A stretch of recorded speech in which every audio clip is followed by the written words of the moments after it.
So hello, what's up mga idol? Welcome ulit sa panibagong video. Another Shopee haul na naman tayo, and this time mag-unbox tayo ng isang napakamura na charger para sa inyo. Ito, ang Ugreen 20 watts USB-C GAN fast charger. So tara, pag-usapan natin.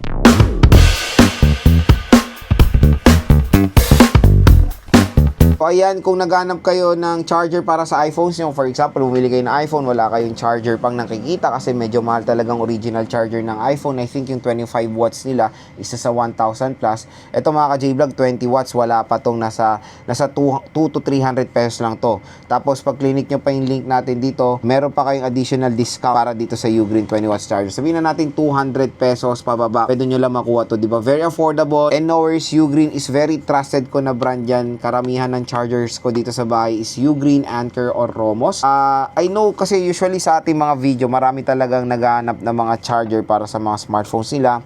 Ito na po ang solusyon natin dyan, itong Ugreen 20 watts charger. Dalawa design nito, isa in-unbox na natin sa ibang video. Yung natutupi yung Pro, meron dito hindi natutupi. Medyo mas mahal lang ata to ng 50 or 100 pesos.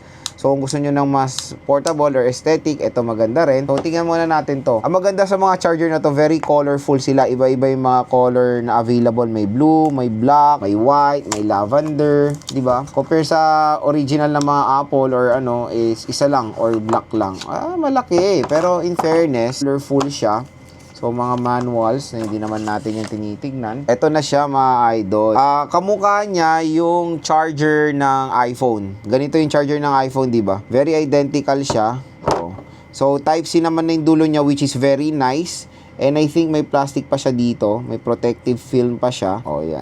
Ang ganda. Ang ganda yung colorway niya na violet. Sa mga mahilig dyan sa aesthetic na charger, ito na rin ang magandang i-recommend sa inyo, Ugreen 20 watts power adapter. So ito yung isa, yung may prong, rin to, ilalagay ko rin yung link yan dito sa ating video para meron kayong option. Pero mas mahal lang tong maliit, pero pareho silang 20 watts. Usually ang mga walang chargers na smartphones is Samsung. Samsung may Oppo tablets, wala din. iPhones, wala din. Kaya ito, ang solusyon nyo, murang charger sa Ugreen. I-click nyo na yung view products natin para mabili nyo ng mura pa itong mga chargers na to.